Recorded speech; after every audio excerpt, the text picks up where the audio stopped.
Il est tout juste 18 h, c'est l'heure d'une nouvelle édition sur Grand Lille TV. Soyez les bienvenus, nous sommes le lundi 27 août. Ensemble, on fait le point sur cette journée.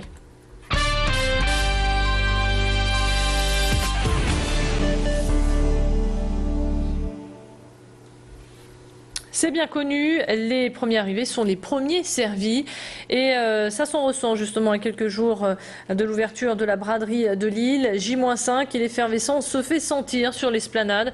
Les premiers bradeux sont arrivés pour réserver leur emplacement comme on peut le voir ici sur ces images. Notre journaliste Mathilde Espinasse a suivi Jean-Luc Vanneau dans ses installations. Ce nordiste n'est pas venu seul, il est venu accompagné d'amis pour faire ensemble leur installation. Il vendra sur son emplacement des objets de toutes sortes, dénichés un peu partout. Une tradition qui dure maintenant depuis 20 ans. Pas une seule fois il a manqué la braderie et à chaque fois il a sa technique. La braderie, c'est faire de bonnes affaires, mais c'est aussi passer du bon temps entre amis. Mathilde Espinasse l'a donc rencontré pour nous cet après-midi. Là, je suis en train de mettre des bouteilles de glace que j'ai ramenées de chez moi pour garder les boissons fraîches et la viande. Tout le monde cède, il y a une convivialité et puis bon, disons que c'est tous les habitués, donc on se respecte et puis ma foi, on cède. Comme moi, j'habite pas loin, qu'il y a des gens qui habitent assez loin, je ramène le pain, je ramène les bouteilles de glace. Tous les jours, je vais les changer pour qu'on ait de la boisson fraîche, sachant que si on a du temps comme ça dimanche, samedi, dimanche, on risque d'avoir soif.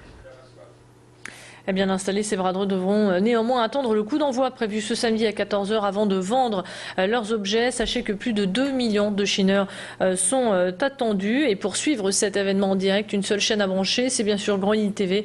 Nos équipes seront sur place pour vous faire vivre de l'intérieur cette braderie 2012. En bref, 2 adolescents de 14 ans ont été arrêtés pour trafic de stupéfiants. Les faits se sont déroulés boulevard d'Alsace à Lille-Moulin. Les 2 jeunes ont été arrêtés avec 2 kilos d'héroïne et 190 grammes de cocaïne. Un trafic qui avait lieu à ciel ouvert. L'arrestation s'est déroulée lors d'un simple contrôle. Ce coup de filet fait suite au démantèlement du trafic de drogue de la barre Marcel Bertrand. Ça y est, c'est enfin la fin des travaux sur l'autoroute A1. Les automobilistes retrouvent donc le sourire ainsi que leurs 3 voies de circulation dans le sens Lille-Paris. Notez que les travaux de finition se déroulent de nuit et ce jusqu'à la fin du mois d'octobre. Cela a donc pour conséquence des restrictions de circulation dans les 2 sens. La chaussée a donc été refaite sur une surface totale de 200 000 m², le tout sans retard de calendrier. Aujourd'hui, les usagers semblent apprécier de prendre le volant sur cette portion d'autoroute, mais certains pointent du doigt le manque d'un échangeur. Voyez ces réactions recueillies par Tanguy Lécluse. Ah oui, très satisfaite, c'est très bien. Oui, mon garçon il a apprécié aussi, franchement c'est bien. Ça devrait être fait depuis longtemps parce que déjà la remontée de l'autoroute aurait dû être faite depuis longtemps. Ça fait un moment les chargeurs de Templemar qu'on attend, parce que c'est vrai que c'est le BINS. On n'ose même plus aller à So Green tellement qu'il y a des files de voitures. Voilà, c'est ça, non c'est terrible. Mais bon, on attend monsieur le maire qui fasse le nécessaire.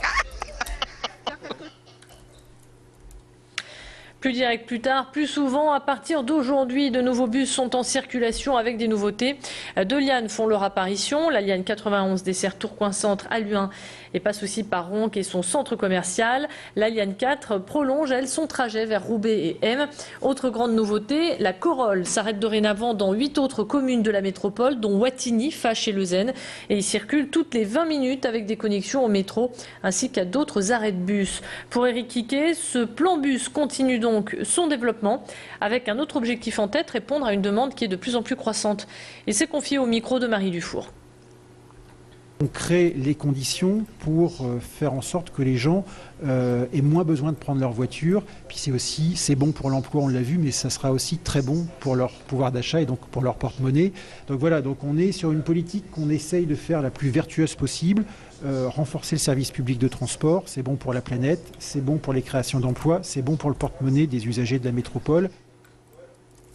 Le plan bus 2011-2013 est bien enclenché après avoir desservi de nouveaux secteurs en 2012. L'année prochaine, l'objectif sera de mettre en place une liane reliant Alluin à Villeneuve d'Ascq, mais aussi de réaménager les secteurs de Roubaix et de Tourcoing.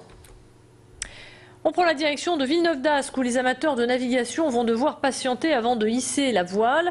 Depuis mi-juillet, une algue prolifère sur le lac du Héron, si bien qu'elle empêche planches à voile et autres bateaux de prendre le large. Un phénomène dû aux fortes chaleurs que l'on a connues cet été. Cette plante, aussi appelée élodée, n'est pas nocive, bien au contraire, elle est le signe d'une bonne qualité et une bonne santé de l'eau.